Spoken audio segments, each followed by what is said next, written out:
ရေပေါင်းမင်းနဲ့မပြေအိုးတပွဲလူဆိုတာတယောက်စီမနေနိုင်တဲ့သတ္တဝါတွေပဲလို့ဆိုစမရှိ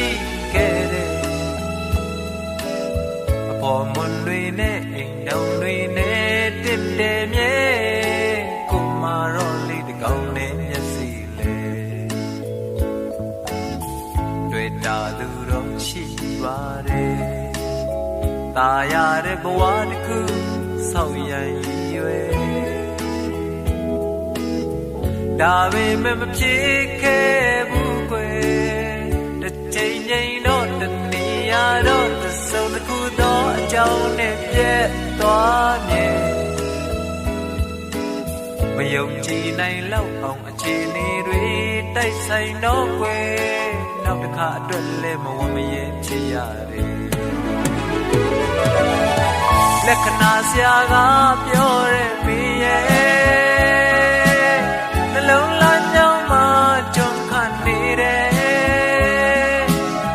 မိမနဲ့ပတ်သက်လာရင်အမြဲတမ်းပဲကန်ဆိုးနေမယ်အခမသိရင်အချစ်ရဲ့အတွက်ကိုအသက်လုံးရရှာလိမ့်မယ်မြတ်ကအချစ်သမားတွေ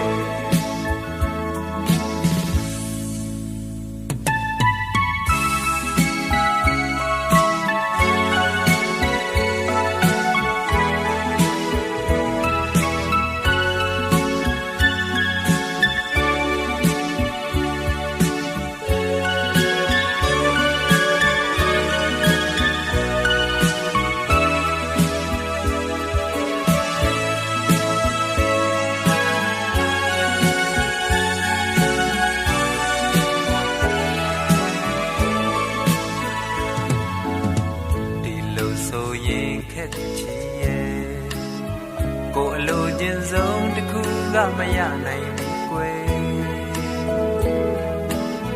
ကျန်နာတွေမထူတော့ဘူးရဲ့ရင်နဲ့စိတ်ကူးအကောင်ထဲပေါ်ဖို့ကြံဆောင်လေသမျှတဲ့ရကြခဲ့ရဖို့ကွယ်ရှင်ရင်ရွှေထီးဆိုကစွန်စားခဲ့တာလေရကမှပဲမိဖုရားကမရှိလက္ခဏာဆရာကပြောတဲ့မိရဲ့နှလုံးသားကြောင့်မှကြုံခနေတယ်မိမနဲ့ပတ်သက်လာရင်အမြဲတမ်းပဲကန်ဆိုးနေမယ်အခမသိရင်အချစ်ရဲ့အတွက်ကိုအသက်တောင်ရန်ရှာလိမ့်မယ်မြတ်ကအချစ်သမားတဲ့